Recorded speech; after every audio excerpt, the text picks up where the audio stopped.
guys, I'm Alexa here with Stan. How are you doing today, Stan? I'm good. How are you? I am lovely. I'm great. I'm happy to be with you guys today. Welcome back to the SPG podcast. Today, we are going to talk about digital marketing. We are. We've done several videos on this subject, and as Stan has very politely informed us, it's complicated. Digital marketing is a complicated topic. It can be. And he likes to make fun of me because I start to glaze over about 5 minutes into the conversation. Look at him. It's really 5. I can do better than 2. And we're definitely going to challenge that today because we are diving deep into digital marketing. So, Stan, let's get into it. We are talking to small business owners, and they want to start digital marketing campaigns. What are things as small business owners we need to be aware of? Because like you've stated several times, digital is not something that there's things that we can touch on when it comes to Facebook and Google AdWords and those kind of things. But you're very sweet about saying, but what about the rest of the internet? That's right. So what about it? Yeah, well, let's first define the social media in Google and other search engines real quick. So think of social media on its island over here, right? And then you've got Google and all other search engines over here on their island. They operate in their own capacity, and those are very good as talked on and touched on a couple other videos. Sure. Essential to have in your digital strategy. And when it comes to a small business owner thinking, okay, now what else can I do? I've got my social media, I'm good there. My website's doing what it's supposed to do, but how do I get more people to it? Absolutely. Google has all these cool things. I can just do that. And you can. Mm-hmm. You can. It's called the Google Display Network, the GDN. You can go through Google to purchase display ad campaigns, for example. Okay. In video. And if you wanted to do pre, intra, or post-roll video on YouTube, you would go through Google to do that. Okay. And all of those are great options. And we use them ourselves frequently. All the time. All the time. So very good choices to pick there. But then, like you just said, what about everything else? Right. So there's more. Those are good options. Very good you're options. Saying there's more. A lot more. Okay. So Google, the Google Display Network, the Google Ad Exchange is a viable, huge ad exchange. But in reality, it is just one of dozens that are out there. So the question becomes is how, as a business owner, do you get the access to that inventory that's available to run the ads? Right. Whether it's display or video, what have you. In the program that we utilize, gives us direct access to all things digital. And the Google Display Network, the Google Exchange, is one of the exchanges that we access as well. But again, there are dozens others that need to be included there. So number one, it's knowing that if you're just looking at Facebook and Google, that's wonderful. It's good. You need to do that. Right. But what about everything else, and how do I get it? And I think that's and then what are the options once I get it? I mean, what are the options? I mean, so let's say I have a small business. My website, like you just said, is working well for me. I'm staying current with my organic posts and whatnot on Facebook and Instagram and building my social media. People are starting to come into my doors, but it's like I feel like we can do more. Mm-hmm. So I've sought you out to do, let's do that scenario. I've sought you out. I want to do a digital ad campaign for my business. What are things that I need to be looking for when seeking out like a media vendor for social media? Because like we've stated, it's You mean for digital marketing? Sorry, what did I just say? Social media. I did just say social media. I'm so sorry. Yes, for digital marketing, because that's why you're here, for digital marketing. 2 minutes. Yeah, so I'll let you get away with it because you're cute. And I'm on camera. You are. Digital marketing. Yeah, there are an abundance of companies out there that you as a business owner can engage with to employ to do these campaigns for you. We probably would need a whole nother video just on what to look out for, because there is a lot of stuff out there that is a little bit sketchy. Okay. The digital space, from a marketing standpoint, has been referred to as the Wild West for a while. Wow. It's a little less now than it was a few years ago, but there's still a lot of nefarious characters out there that we have to be careful for. Okay. But that said, certain things you want to look for is somebody that A, has direct access to all things digital, and they're not going through a third party and another person before it finally gets there. Right, because that would increase the expense, obviously. It would. Okay. The fewer chefs in the kitchen, the better is what Right. you need to think about. So that's number one. And we can talk more about later how bidding strategies are different and so forth. But getting into what options are available, I think, is what people, hopefully, is what they want to know today. Right, absolutely. And so for now, and remind me later to talk about the whole cookie thing. But for now, let's start with how to target people from an audience standpoint. Okay, let's do it. Right. So in that regard, what we're doing is targeting the people or the devices, rather, based on their behavior. Okay. So that's one option to do. And that behavior could be very defined or it could be very broad. And talk about things to watch out for is you don't want somebody that's going to sell you something in a broad category. Like I want everybody that's interested in sports and leisure. Okay. I want everybody that's interested in hunting. I want everybody that's interested in pick a topic. Yeah. Okay. Kind of broad. Very broad categories. Sure. It's like shooting a shotgun out there and hoping all the pellets hit the target. Okay. What we're talking about is using a rifle and dialing in, zeroing in on that target and making sure you hit the exact audience that you want. Okay. So with that comes an abundance of options. And that's where you think that's the difference too of like that cookie cutter versus customizing. So Oh, absolutely. So if somebody's able to really reel it in and give you that direct target, that's customizing for you. Yes. So that really shows too that whoever you're working through is really working for you. Really working. Yeah, doing a fully customized campaign to the exact needs of our customers, it's not easy. It takes work. Right. There is an easy way to do it. It's that kind of set it and forget it mentality. So it's just things to watch out for. But so how do we get to these audiences? Well, that comes from a series of data providers. Now, these data providers are coming and going, adding new stuff, taking away old stuff, and that happens all the time. Right. And what kind of data are we talking about? Well, when it comes to an audience, the easy stuff is quick to talk about: age, gender, income, that kind of thing. Interests as a whole, yeah, that's up there. But what about targeting people that are very, very specific? I think we were talking off camera about, what was it, a sporting goods store? Yeah, okay. Sporting goods stores and little leagues. Yeah, so let's just use that as an example. You're a small sporting goods store, and say it's late winter, or it's January, and you know that the Little League travel teams are getting ready to start practice, so that's going to start. Right. And so what do you want? Well, we want to be able to target the coaches of those teams. Absolutely, right? because they're going to start calling soon. Sure they are. Hopefully they're going to start coming by and buying stuff online or in the store. So easy targets to talk about there: general age and gender, easy how many kids in the household. If there's no kids in the household, chances are they're not a Little League coach, probably. So we can avoid some of that.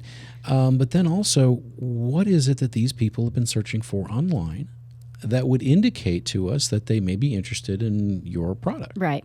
Right. So, are they doing searches online for Little League registration? Are they reading articles that have to do with travel ball coming up this summer? So it's not just because I guess a lot of people think when it comes to digital marketing, it's like almost like the keyword search. So if they're typing in a certain product, then you're retargeting them for that product. But you're saying it's not even limited. It's not limited to waiting for them to search for it. No, not at all. It's what they're consuming. What content are they consuming? Wow. Okay. What are they doing online that shows that they have some desire to want to buy your product? Right. Another example, let's get off Little League and talk about cars. Okay. Right. So a lot of data out there on the automotive market. That makes things pretty enjoyable for our business because we have a lot of data to work with. Right.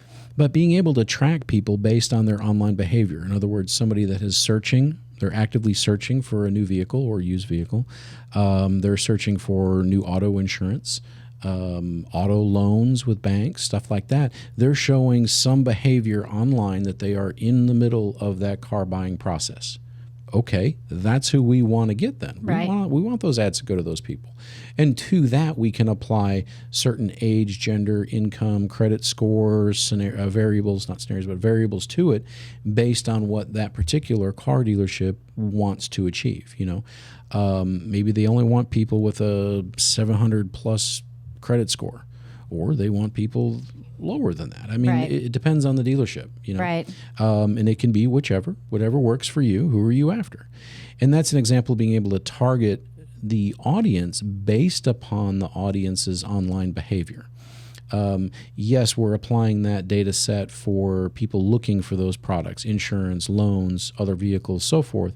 But now we're also applying it to credit rating, credit score. Did they pay their bills on time? All this stuff is tracked. And a whole lot more that we're just brushing over here. Right, scratching the surface. This could be a 5-hour podcast, but in We'll the save essence of everybody. time, Right. just know there's a ton of stuff that's out there, and it's the job of the data providers to provide the data. Right.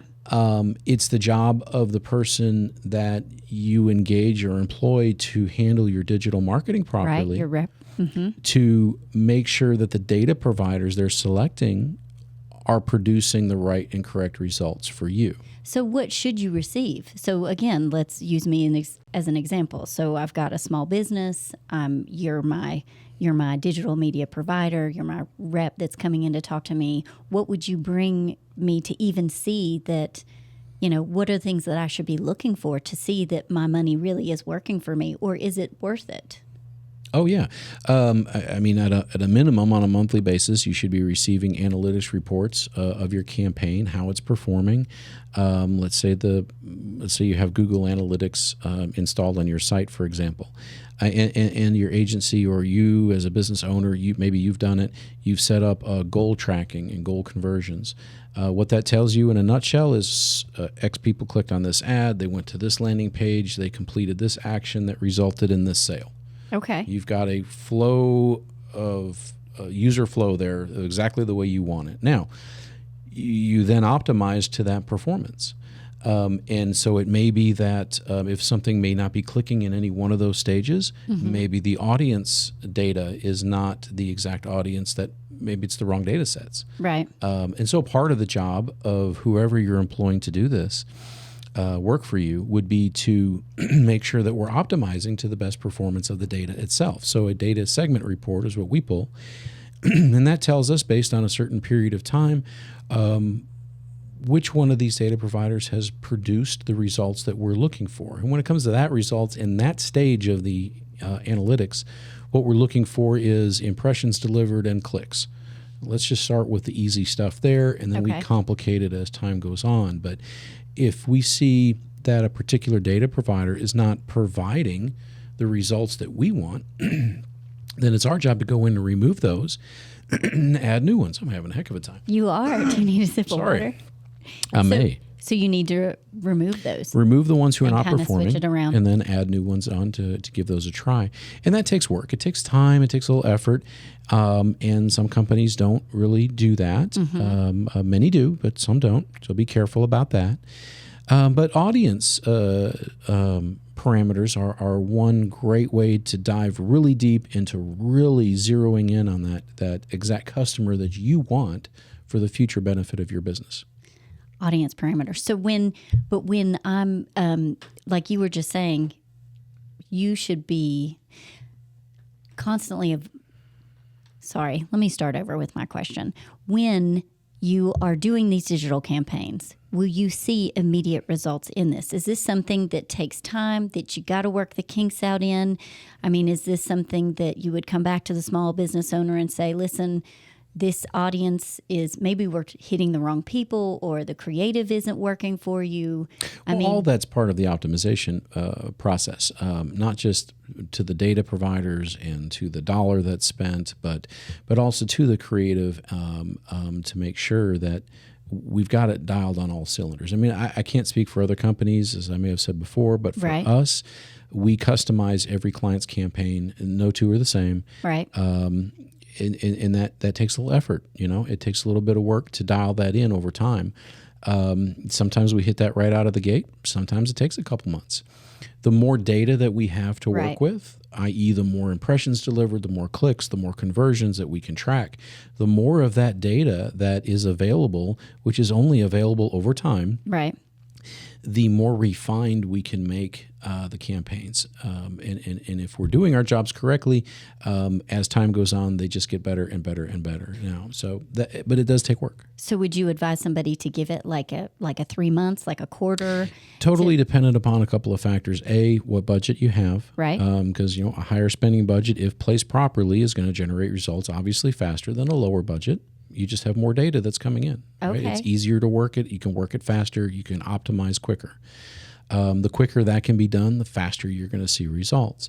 The other thing is, what's your message? Are you doing just an image campaign? Mm-hmm. Yeah, it's probably not going to blow the door off the hinges. Right. If you're just doing an image, letting people know where you are, what you do, and what times a day you're open. Right. So that would be a good idea of something if you felt like you needed to start small as far as what your budget would allow. Doing an image campaign is something that would still work well for you. Well, yeah, I mean, we touched spent. on this, I think, in the last week or week before video that an image campaign is a viable tactic. It's one that needs to be employed within your strategy. Because just coming right out of the gate with some big sale event, Right. if you've never been in the space before, Yeah, people don't even know who you are. yeah, so you got to have time for that to build, and then once that does, you can have those sale events, you can have those offers that come out, and those really cool call to actions that really drive that conversion to get people excited enough. Say, I know these people. Let me click that. Let me look at this page. Let me hit that button. Let me buy this product. Boom, boom, boom, boom, boom. Right. Awesome. But there again, you need to find a company that likes to work with data, that understands the data, and then also understands that if they're constantly doing their job and working with new data as it's available, they're able to refine your campaigns. So when I'm talking about this here, you're not paying any more for this, right? So you have a budget. We're working within that budget. Right. Now, whether it's us or somebody else, if we're doing our job right, you're going to be a customer forever because we're constantly working on that. We're constantly refining that and constantly trying to make it better and better and better. The moment we sit back and say, yeah, that'll work, that's good, Right. that's when it fails. Right. Right? It may still go for another month or 2 or 3, but at some point, that's when it's going to crap out at some point. Dropping off. Right. So if our clients are receiving or our business owners are receiving something that it's like, hey, you've signed up for $5,000 a month and then you're paying $5,000 a month. I mean, is it always going to be exact to hear you talk that those numbers, what you budget for, will constantly be changing? How does that work? It's a little more conversation, maybe for another time in detail. But I guess I think where you're going with that is, I know we've talked in the past about clients like we've had that have used other people. They get proposed a certain budget, say it's $5,000 a month for X number of impressions, and magically they get the bill the next month, and it's that exact $5,000 with that exact number of impressions. That's exactly right. Right. That is something to watch out for because that is an indication that particular company is buying your digital in a static bidding environment. Okay. So they have a predetermined price that they're willing to sell it for, period. Well, you can do that, or what we do is in a dynamic environment. So the price is changing every day. You got to stay on that. You have to have a good bidding strategy in place to make sure you're optimizing the dollar spent for every penny that you can for the customer. And when you do that, you probably never hit that, whatever that number is, $5,000. Right. It's never going to be $5,000 exact. It's going to be $4,918.84 or something weird. Right. Because we're daily going in and optimizing for the performance of the dollar in that example. And that's a very important thing to touch on too, is you have to optimize for the performance of each dollar. Right. If you do a static environment, it's literally a set it and forget it. No one's going in there every day or twice a week and adjusting that and making sure that, okay, I've spent this much up to the month. What do I have left to work with? How am I doing? How is my average bid price per 1,000 look? What does that CPM look like? Can I make adjustments to try and be more aggressive, less aggressive? I mean, there's all stuff to talk about It's like there. dealing with the stock market. Very similar, yeah. But today's prices are based on yesterday's deliverable in this example. Right. So you said static versus dynamic. Mm-hmm. So if somebody comes in to you and they want to talk to you about digital media, that would be a good question to ask, right? Ask them how they're bidding. Do you bid in a static or dynamic environment? Absolutely. And if they say they don't know, then thank them for their time yes. and go somewhere else. If they say static, thank them for their time and go somewhere else, because they're not spending the time. I mean, it's just the end of the day. We've been doing this in-house for 4 years, and we made a commitment 4 years ago when we did bring all digital buying and creative and everything in-house, and don't use any third parties. We do it all. We made a commitment to ourselves and our customers that this is how we choose to do this. And that's our choice. There are other companies out there that do it differently, and that's fine. That's their choice. Right, absolutely. But for us, it works best to customize campaigns for every client, to spend the time with all that optimization work, be it for the dollar, be it for the data providers, the audience, the creative. I mean, all of that. That's how we choose to do it. Right. And we find that works best. Right. Well, so before we wrap all this up, let's go back to what we were saying, though, about those keyword searches and targeting that audience. Okay. I mean, how do you use Yeah, so we term? talked about audience, how to target audiences, and that's good. We did talk about the cookie thing a second ago. Yes. Just to touch on that briefly, I think we're going to do next week's video on that. Yes, we'll we talk are a little going more to talk detail. about the death of the Death cookie. of the Yes. cookie. That's It'll right. be a good one. I'm eating a cookie that day. Yes. Maybe. So that's a whole nother conversation, like we said. But in a nutshell, things that you may have read out there, GDPR, CCPA, the death of the cookie, basically potential government legislation. It's being discussed. It's going to happen. It's coming. And what that means, we don't know. Right. Essentially, no one knows what the end result will mean. What we know so far is that the ability to target people based on their online behavior may come to an end. It may be truncated to some degree in the interim, where we have a little partial ability. At some point in the future, it may completely go away. That everything we just talked about audience and how to hit the people may no longer be an option. Right, so, okay. Yeah, we'll definitely hit that next week. But so what does that mean? Well, we have to come up with other ways to hit people, right? So what are our other options?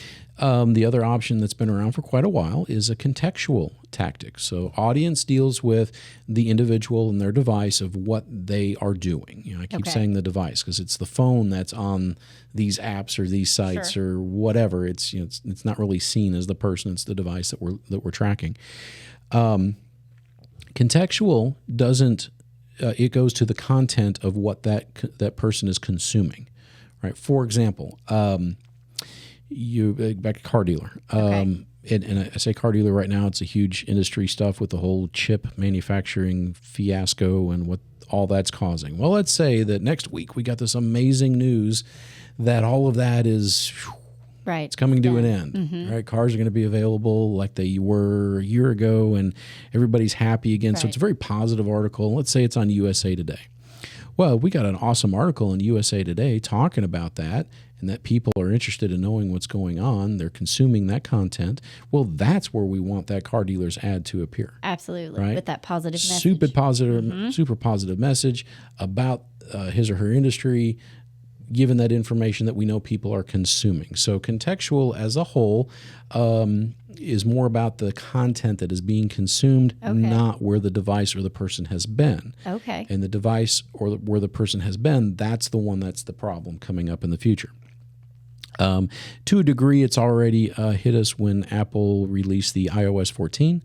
If you've bought any ads on Facebook in the last couple months, you've seen a little bit of, I can't do that anymore like I did before kind of stuff. And that's going to get worse, just let you know. Okay. But so in the absence of all that, we talk about contextual. So 3 kind of levels there, really. One is picking an industry or a topic, a particular category, and being able to display your ads as a customer, your ads on sites and apps that match that industry or that category. So it's more of still a general selection there. Okay. And that's what's been available for quite a while. But because of all the stuff we just talked about with the cookies, the data providers are every week, every day, they're constantly bringing new and better and more creative options to market. for people like us to be able to access to better target for our potential customers or our existing customers of how to get their message into the right people. So as a general term, again, you've got category options to select. To get more specific, if you're a business and you have, and we would help you create this as well, is a series of keywords that, and now we're not talking about searching yet. Okay, so it's different than what I was just saying. Right, we'll get to that. Okay. So we're talking about keywords that people want to consume for content. Okay. Right, so articles, pages, apps, something that has that predefined set of keywords that would that people would be reading that would make us believe they're interested in this company's product or service. Okay. So like the car dealer, again, for example, if they're reading on a specific car in an article, or if they're looking up for parts on... Yeah, so let's say that it's an article on, I don't know, Car and Driver. Okay. Now let's say it's a Honda dealer. Okay. Okay, well, maybe a keyword for a Honda dealer would be the new 2022 Honda Civic that just went on sale last week. Okay. Okay, so there's an article there about that. The 2020 Honda Civic is the content written into that page. Okay. Right, so it's not a keyword that anyone's searching for. It's preset content already written for a particular page in this example. That is a match. Okay. And so an ad can be displayed based on the content that is already pre-written and predefined on that page. So that matches the keywords that we've already predetermined are what we want to go after for this particular business. Now on that, we work with a customer and we create the set of keywords, and this could be a huge set. Words, phrases, anything. Right. It could go on and on and on. Right. So it takes us a day or so, but we then create a customized data set for that business based on that keyword that that list of keywords and phrases. So now we have a match to what the customer is looking for based on who they believe will be what kind of content they'll be consuming, and then we can now target that same content that people are consuming wherever they're consuming it with the ad for that business. Right. I like that term you're using, match, because I feel like sometimes when it comes to those keywords and then key search, I think sometimes the verbiage kind of gets... I think when anybody, hears the term keyword, they automatically think search. Yes. No. While yes, that is it's one of the things to think about, and a huge one.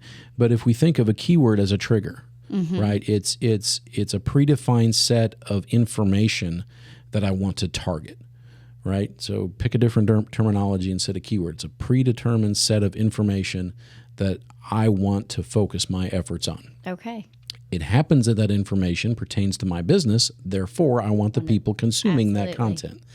So now we can jump right into keyword targeting or keyword retargeting. Let's say we take that same set of predefined keywords and phrases, because we know that's important to this particular client. So we already have that set. We've already created that set. Right. Now let's target people based on their ability to search for those words. Before we talked about them being in places that those words were already written into the content. Great. But let's say they go to webmd.com. Okay. And we got a medical client that one of their keywords is MRI scans. Okay. So they go to webmd.com. They do a search on webmd.com, not on Google, but on WebMD for MRI scans. Right? Okay. Right. Boom. I'm with you. Now, that's a match. That matched the keyword placement we already had. They did a voluntary search for it. Now we can retarget those people wherever they are online, as long as it's a place that has ad space for sale. Okay. Right. So any site or app to know. Yeah. Because you can't just put an ad on anybody's website. It's got to have ad space for sale. Okay. But then yes. So in that example, we're doing a keyword retargeting. We're retargeting these people wherever they are online based on something they had searched for, not in a search engine environment, but on another website environment. So that piece of technology has grown quite a bit over the last few years. It's continuing to improve, right? And makes targeting ability. It's really coming to another level. And as things are constantly improving technology-wise, items are becoming available that 5 years ago we think, no idea. Like, who would have thought this? Right. You know?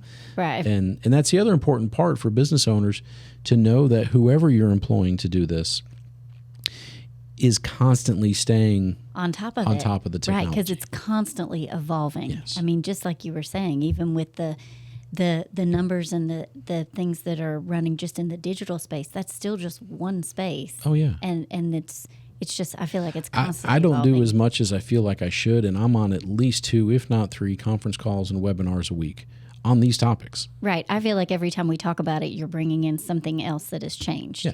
That it was like, when did that happen? And you were like, 5 seconds ago. Yeah, it just happened.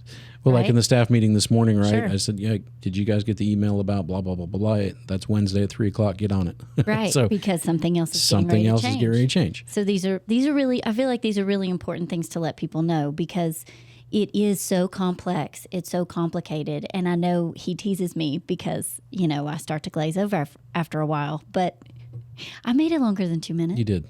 I did. But it's because we've barely just dove into the weeds here. We have. I know 30 minutes into this already. We're going to let you go here soon, but bear with us a second. And like you said, talking to you now, not them. Yeah. Like you said, there is so much more that we can go into here, and this is hours of conversation. Yeah. And we're just scratching the surface here. But the important takeaway, I think, would be to know that there are multiple ways to target the appropriate audience that you as a business owner are looking for. Okay. Multiple ways to do that, and if it's done properly, Right. and it's maintained, and that's the key, is it's got to be maintained. Absolutely. Because what's working this month may not work next month. So that evolution is constant, and you have to have somebody that stays on top of it. Right. Staying on top of it and knowing the difference between static and dynamic. Yeah. And if somebody can't, give you that information, that's probably a red flag for you. Yes. Well, I feel like we've covered this pretty well for today. I think so. So thanks so much for giving me the time to help explain. I mean, you really explained it. I didn't do anything. I just listened to you explain it. But thanks so much for coming in today and helping to make something that's very complicated a little more clear. Okay. And next week we're going to talk more about the death of the cookie. We are. That's really important that people need to know about. We thank you guys so much for being with us today. We invite you to please check out more of our videos on YouTube. If you are seeing this on YouTube, please hit that like button and subscribe to our channel. Please do. And we wish everybody a blessed day. And what do we say? Until next time.